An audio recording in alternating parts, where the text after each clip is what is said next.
할렐루야. 구TV 세상을 보는 창 오색 오감을 시청하시는 시청자 여러분, 저는 21세기 좋은 교회 목사 임동우입니다. 우리 좋으신 하나님께서 제 강의를 시청하시는 모든 분들께 큰 은혜 주시기를 기도합니다. 오늘은 여러분들과 신앙의 방심과 방비라는 주제로 이야기를 나눠보려 합니다. 방심이라는 것은 우리 안에 있는 여러 가지의 마음들이 풀려서 기분이 들떠있는 상태, 그렇게 얘기를 할 수가 있겠습니다. 우리는 오늘 느헤미야의 말씀을 통해서 우리 인생에 찾아오는 방심은 어떤 것인지 생각해 보려고 하는 것입니다. 성경은 의도가 있는 책이다, 그렇게 말을 할 수가 있겠습니다. 누구의 의도입니까? 그 첫 번째는 저자의 의도입니다. 오늘 느헤미야의 말씀도 느헤미야가 느헤미야의 말씀을 쓴 이유는 그동안 하나님께서 어떻게 예루살렘 성벽을 재건하게 하시고 도우셨는지, 그리고 그동안 함께 수고했던 사람들, 헌신했던 사람들의 이름을 기록하여 주님께 올려드리는 것이 바로 느헤미야서입니다. 두 번째는 하나님의 의도가 있는 것이 성경입니다. 이 하나님의 의도는 바로 오늘을 살아가는 우리들에게 2000년 전의 사건이 우리를 위한 사건이 되도록 하는 것이 바로 하나님의 의도가 있는 책이다, 그렇게 말을 할 수가 있겠습니다. 그러므로 우리는 오늘 이 느헤미야의 6장과 7장의 말씀을 통해서 오늘 옛날 있었던 이스라엘의 사건에서 오늘 우리의 인생에, 우리의 삶에 찾아오는 방심은 무엇이고 어떻게 방비해야 되는 것인지에 대해서 같이 생각해 보려고 합니다. 방심이란 뭐냐? 방심은 성공한 사람도 한순간에 나락으로 떨어지게 하는 힘이 바로 방심에 있습니다. 또 두 번째는 아주 영향력이 있는 사람도 한순간에 죽음으로 몰아세우는 힘이 바로 방심에 있는 것입니다. 우리가 잘 아는 것처럼 다윗에게도 방심이 찾아오게 되죠. 이와 같이 방심은 처음에 찾아올 때는 별거 아닌 것처럼 찾아오지만 나중에 보면 가장 치명적이고 가장 위험한 것이 바로 방심이다, 그렇게 말을 할 수가 있겠습니다. 또한 방심은 첫 번째가 다 이긴 게 아닌데 마치 이긴 것처럼 보일 때에 방심은 찾아온다라는 것이죠. 우리가 축구 경기로 보면 축구 경기에 전후반 거의 끝나서 80분, 85분까지 이기고 있다고 해서 우리는 지금 이겼다라고 말하게 만들고 선수들로 하여금 방심하게 만드는 것이죠. 하지만 그 경기의 마지막 2, 3분 안에 어떤 일이 벌어질지 우리는 모른다는 것입니다. 이와 같이 다 이기지 않았는데 마치 이긴 것처럼 만드는 것. 오늘도 우리 성경에 보니까 아직 문짝을 달지 않았다, 그렇게 기록을 두고 있거든요. 그런데 벌써 다 이겼다, 다 성벽을 다 지었다라고 말하게 만든다라는 것이죠. 그 다음에 두 번째 방심은 내가 의도한 대로 되는 것처럼 보일 때 방심은 찾아온다라는 것입니다. 내가 의도한 것처럼 보일 때, 내가 이 일을 또는 내가 이 생각을, 이 사업을, 이것을 내가 계획했던 대로 내가 좀 진행하고 있구나 라고 생각할 때 우리는 방심하게 된다는 거죠. 제가 제일 많이 방심을 했던 데가 저희 고향 부산을 갈 때였습니다. 부산을 갈 때에 항상 부산 톨게이트를 가까이 가게 되면 저도 모르게 이제 집에 다 왔다. 사실은 그 톨게이트부터 집에까지 가는 데가 40-50분이 걸리는데도 거기서부터 벌써 마음에 풀어놓는 마음이 있어요. 그래서 주로 졸음이 오거나 아니면 어떤 위반, 신호 위반이나 속도 위반을 하는 경우는 대부분 거기에서 일어나더라고요. 그와 같이 방심은 우리가 의도한 대로 되는 것처럼 보일 때에 일어난다라는 것이죠.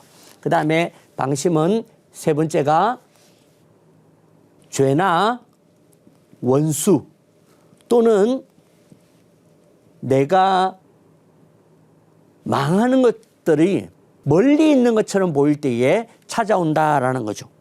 어쩌면 우리 원수가 우리 가까이 있으면 우리는 그렇게 방심하지 않을 것입니다. 그런데 내가 교회를 다니고 신앙생활을 하다 보니까 이제는 내가 세상과 좀 멀리 있구나 라고 생각할 때에 오히려 방심이 찾아오더라라는 것이죠. 그래서 우리는 우리 주변에 무엇이 있는지를 보고 우리를 나태하게 만들고 태만하게 만드는 일들이 있는지 살펴보아야 한다라는 것이죠. 그 다음에 네 번째는 이제 거의 다 되었다라고 말할 때에, 이제 거의 다 되었다고 여길 때에 방심은 찾아온다라는 것이죠. 지금 느헤미야 7장 1절을 보면 이 이스라엘의 대적인 산발락과 도비아와 같은 사람들은 이스라엘 사람들이 성벽을 다 지었구나, 이제는 남기지 않았다라고 생각을 하고, 그 다음에 또 이스라엘 사람들이 볼 때에도 이제는 문짝만 달면 돼, 이제 문짝만 달면 다 끝난 거야, 거의 다 끝났다고 생각하는 바로 그런 때가 지금 바로 방심의 시작이다라는 것이죠. 오늘 우리의 신앙도 마찬가지라는 것입니다. 내가 목사가 되고 내가 직분을 받고 그러면 나도 모르게 내가 지금 이제는 거의 다 되었다라고 생각하는 바로 그 순간 찾아오는 것이 바로 방심이다. 그렇게 말씀드릴 수가 있겠습니다.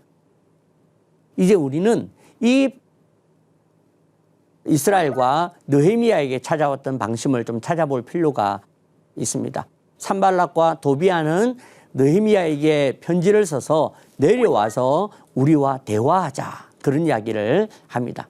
바로 이때 느헤미야가 방심을 했는가 아니면 어떻게 했는가, 우리가 그것을 통해서 우리의 방심의 원인과 그리고 방심에 대한 대처를 같이 해보도록 하겠습니다. 방심은 다 했으니 내려오라 라는 말로 방심은 찾아온다라는 것입니다. 네, 다 했으니 내려와라. 네, 오늘 느헤미야에게 산발락과 도비아 그리고 아라비아 사람 그런 원수들이 느헤미야에게 편지를 씁니다. 편지를 써서 그 2절 말씀을 보면 이제 우리와 내려와서 우리와 대화하자, 이야기를 하자라고 이야기를 하게 됩니다. 이것을 같이 듣게 되는 것이 바로 1절과 2절 말씀에 나와 있는 이야기입니다. 오늘 이 이야기를 통해서 오늘 느헤미야가 내려오게끔 만들려고 하는 것이죠. 그 전제가 무엇입니까? 바로 다 했다. 그 정도 했으면 다 한 거야. 이제는 문짝은 느헤미야 당신이 다는 게 아닙니다. 느헤미야 당신이 다는 것이 아니기 때문에 오늘 내려와서 충분히 이야기할 수 있습니다 라고 하는 것입니다. 바로 방심은 이와 같이 오늘 칭찬을 통해서 지금 시작되고 있다라는 것이죠. 우리는 우리 자신을 좀 칭찬합니다. 이제 내가 이만큼 기도했으니, 이만큼 문자, 이제는 성벽도 다 짓고 신앙생활도 열심히 하고 있으니까 이제는 좀 쉬자라고 하는 것이죠. 하지만 이 칭찬과 유혹은 실상은 느헤미야를 해하고자 하는 것이다 라는 것을 우리가 기억하시기를 바랍니다. 사랑하는 성도 여러분, 기억하십시오. 좋은 습관을 가지는 것은 어렵지만 무너지는 것은 한순간이다 라는 것입니다. 오늘 우리에게 있는 습관들이 어떻게 무너지는가, 내게 감사의 습관, 내게 기쁨의 습관, 내게 신앙의 습관들이 아무리 지금 잘 세워져 있는 것처럼 보여도 그것이 무너지는 것은 한순간이라는 것을 기억하시고 여러분에게 찾아오는 방심, 다 했으니 내려오라 라는 말들에 여러분들의 마음을 빼앗기지 않기를 부탁을 드립니다. 두 번째 방심은 반복해서 부탁하니 내려오라 라는 것입니다. 우리가 반복해서 부탁하니 내려와라. 그래서 그 대적들이 느헤미야에게 4번이나 편지를 보내고 사람을 보내면서 이렇게 부탁하는 것을 보게 됩니다. 우리가 신앙생활 하다 보면 어떤 말도 자꾸 반복해서 듣다 보면 그런가 싶기도 합니다. 이와 같이 또한 사람들도 역시 다른 사람들이 무엇을 반복적으로 부탁하거나 반복적으로 말을 들으면 우리는 그게 주님의 뜻인가 한다는 거죠. 하지만 성경은 우리에게 가르칩니다. 성경은 원래 목표와 목적을 기억하고 자기 뜻을 분명히 하라고 가르쳐 주고 있다는 거죠. 오늘 느헤미야가 그랬다는 것입니다. 내가 이제 큰 역사를 하니 내려가지 못하겠노라 라고 3절 말씀에 이야기를 합니다. 오늘 하나님이 주신 일이 바로 큰 역사다. 내가 마지막에 문짝을 닫는 것까지도 하나님 앞에서 큰 역사라고 고백하고 있는 것입니다. 오늘 여러분들의 신앙을 바로 세워가는 것이 하나님 앞에서 큰 역사라는 마음을 갖기를 부탁을 드립니다. 내가 이제 이 귀한 신앙을 세우는 일을 중지하고 어떻게 다 됐다고 타협하겠는가라는 말을 우리가 할 수 있어야 한다라는 거죠. 이와 같이 오늘 우리에게 있는 여러 가지 방심의 방법들 가운데에 우리에게 반복되어지는 어떤 일들과 반복되어지는 어떤 부탁과 칭찬과 또한 타협 이런 것들을 통해서 우리에게 방심은 찾아온다라는 것을 우리가 생각하기를 바랍니다. 세 번째, 방심은 우리를 억울하게 만들어 놓고 내려오라라는 것입니다. 5절을 보면 산발랏이 5번째는 그 종자의 손에 봉하지 않은 편지를 들려 내게 보냈는데 라는 이야기가 있습니다. 봉하지 않은 편지, 이것은 회람서신입니다. 네. 그러니까 느헤미야만 보는 것이 아니라 다른 사람도 볼 수 있도록 그렇게 편지를 보내온 것이죠. 그리고 6절에 보면 무엇을 말하느냐 하면 네가 그렇게 움직이지 않는 것을 보니까 네가 지금 역모를 꾀하고 있구나라는 소문을 그렇게 내고 있는 것입니다.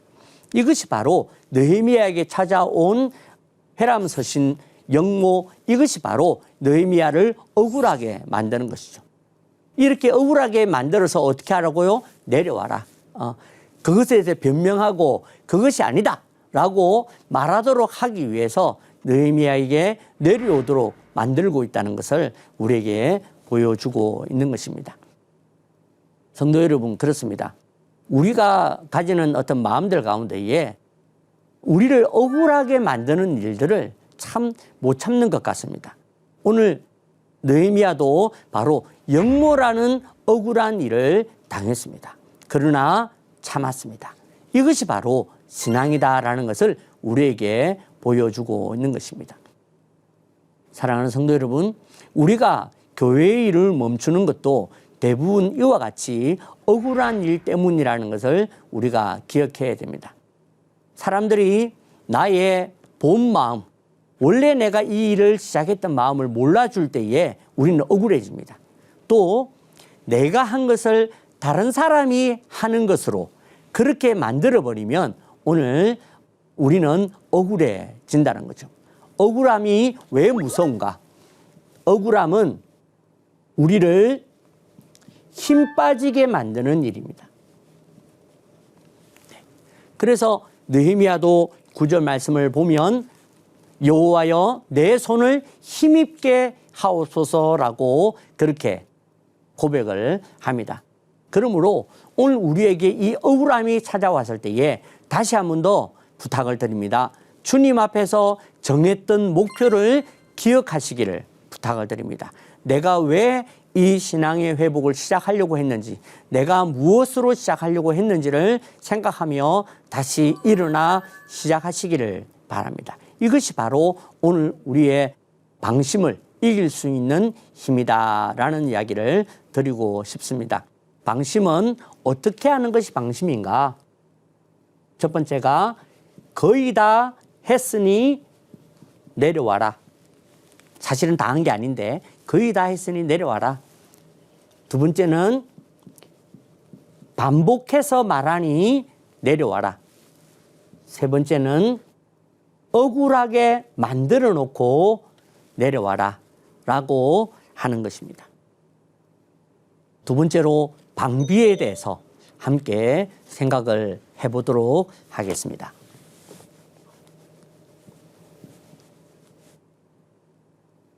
오늘 7장 1절을 보시면 성벽이 건축되었다. 무슨 얘기입니까? 이제는 문짝도 달고 다 지었다라는 것을 우리에게 가르쳐 주고 있습니다. 이렇게 다 지었음에도 방비해야 하는 것을 우리에게 가르쳐 주는 것입니다. 무슨 말이냐면 성벽을 다 지었다고 성이 저절로 지켜지는 것이 아니기 때문에 바로 우리를 방비하게 하는 것이다 라는 것이죠. 이 말씀이 앞에 있는 방심에 대해서 교훈하고 있다는 것을 우리가 유의해 볼 필요가 있는 것입니다. 우리로 하여금 방심하지 않도록 하기 위해서 우리의 방심을 어떻게 방비해야 되는지에 대해서 가르치고 있는 것이죠. 그리고 신앙의 성벽을 다 건축해서도 필요한 것이 무엇인가라는 것을 우리에게 가르쳐 주고 있는 줄 믿습니다. 저는 종종 목회 세미나를 할 때에 목사님들에게 좀 그런 이야기를 합니다. 21세기의 목회는 마치 하나님이 도와주지 않는 것처럼 생각하고 목회를 준비하셔라. 그런 말씀을 드립니다. 우리는 때때로 우리가 목회를 하면서 어떤 부분은 이 일은 하나님이 도와주시겠지. 내가 기도하고 있으니까 하나님이 역사하시겠지. 성도들도 마찬가지입니다. 내가 이렇게 기도했으니 우리 가정 도와주시겠지. 그렇게 해서 정작 내가 해야 될 준비, 내가 해야 될 방비를 하지 않더라는 거죠. 그래서 오늘 성경은 우리에게 그것이 신앙이 아니다. 우리의 신앙의 성을 잘 쌓는 것도 신앙이지만 그것을 방비하는 것 역시 신앙이다라는 것을 우리에게 교훈하고 있는 것입니다. 자, 그러면 저와 여러분들이 우리의 신앙에 대해서 우리의 대적에 대해서 어떻게 방비해야 될지에 대해서 함께 생각해 보도록 하겠습니다. 그 첫 번째는 문지기와 노래하는 사람들과 레위 사람들을 세워라. 그렇게 오늘 느헤미야는 우리에게 가르쳐 주고 있습니다. 이것이 바로 1절에 7장 1절부터 시작되고 있는 말씀입니다. 참 왠지 좀 어울리지 않는다 그런 생각이 좀 들지 않으십니까? 아마 다른 성이라고 한다면 일반적인 우리나라의 옛적의 성을 보더라도 문지기나 파수꾼이 있으면 됩니다. 그런데 오늘 여기 보니까 문지기뿐만 아니라 노래하는 자들과 레위 사람들을 세우라 그렇게 이야기를 하고 있습니다. 여기에서 찾을 수 있는 하나님의 의도가 무엇이겠습니까? 바로 우리의 인생의 중요한 방비는 바로 찬양과 예배를 통해서 일어난다라는 것을 우리에게 가르쳐 주는 것입니다. 우리의 신앙의 방심을 막는 것은 나의 힘이나 나의 결심이 아니라 오히려 나의 찬양과 예배라는 것을 우리에게 가르쳐 주는 것입니다. 오늘 우리의 내 삶의 모든 것들은 바로 찬양과 예배, 그리고 더 중요한 것은 찬양과 예배하는 마음을 통해서 지켜줄 수 있다라는 것을 우리에게 교훈하고 있는 것입니다. 두 번째 방비는 열지 말고 파수하고 지키라. 열지 말고 파수하고 지키라. 그렇게 오늘 성경은 이야기를 하고 있습니다. 7장에 보면 띄엄띄엄 성벽을 다 짓고 난 다음에 느헤미야의 명령이 거기에 있거든요. 그 명령에 아주 중요한 것이 바로 성문을 열지 말고 그리고 파수하고 지켜야 한다라는 것을 말해주고 있는 것입니다. 이것은 어쩌면 문지기를 통해서 할 수 있는 일들이다. 그렇게 볼 수가 있겠습니다. 열지 마라. 이것은 우리의 마음에 찾아오는 교만에 대한 경고인 것 같습니다. 오늘 우리의 마음이 왜 그렇게 자꾸 쉽게 열립니까? 왜냐하면 내 마음을 열어서 다른 사람들에게 의시되고 자랑하려고 하는 마음이 우리에게 있기 때문입니다. 그래서 오늘 성경은 우리에게 열지 마라, 그렇게 우리에게 가르쳐 주는 것입니다. 그 다음에 두 번째가 파수하라라는 것입니다. 파수해야 한다. 파수라는 것은 우리의 대적들의 동태를 살피는 것이 파수하는 것입니다. 우리의 대적들이 우리를 공격하고 넘어지게 하는 그 움직임을 파악해내는 것이 파수하는 방법입니다. 오늘 우리 주변에 우리로 하여금 넘어지게 하려고 하는 일들이 있다는 것이죠.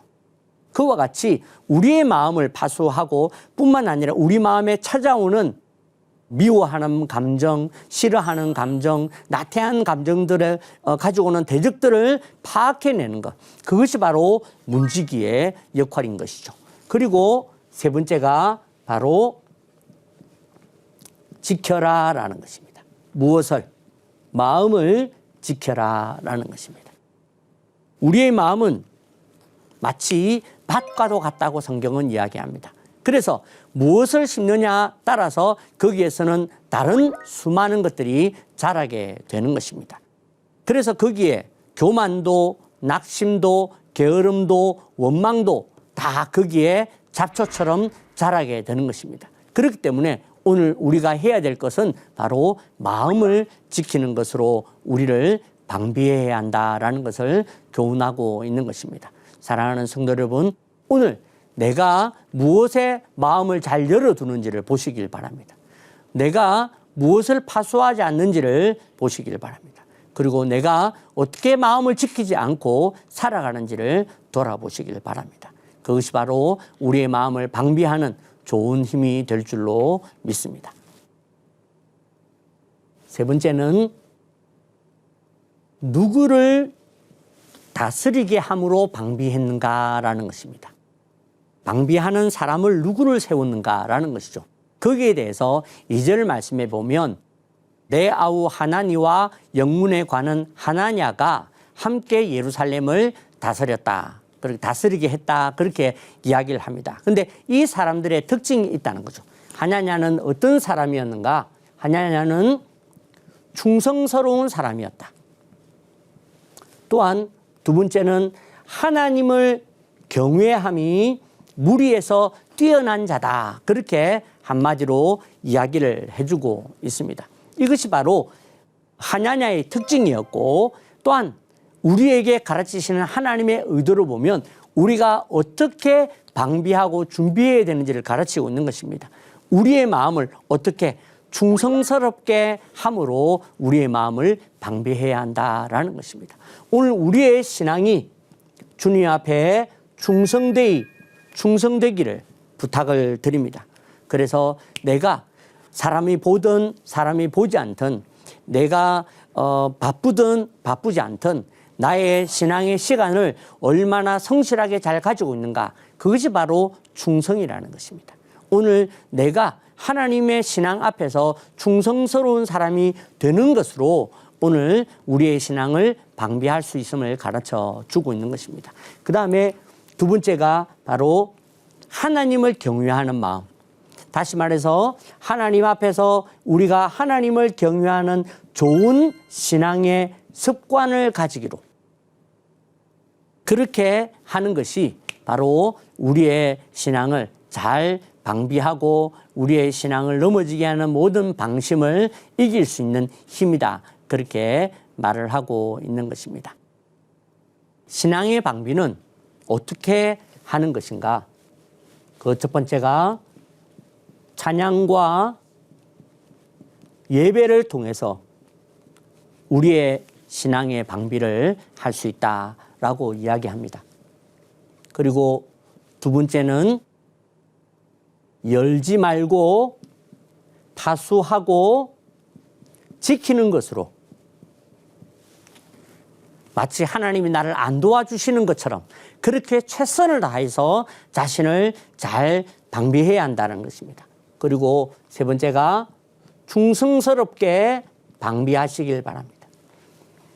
그리고 하나님을 경외하는 경건의 마음으로 오늘 여러분들을 찾아오는 모든 위협으로부터 방비하시길 바랍니다. 이와 같이 우리가 방비할 때에 하나님 안에서 놀라운 일들이 일어날 것입니다. 우리가 내 인생에 내가 지금 기도했을 뿐인데 내 인생은 방비되고 있다는 사실을 기억하십시오. 나는 성경만 읽었을 뿐인데 주님께서는 그 가운데에 역사하고 계심을 믿으시길 바랍니다. 오늘 내 신앙의 방비가 나의 인생에 놀라운 일들과 기적이 일어나게 할 것을 믿으시기를 주님의 이름으로 축복합니다. 하나님의 말씀으로 세상을 이해하고 바라보는 마음의 창이 여러분 안에 열리기를 소망하며 이 시간 마치겠습니다. 감사합니다.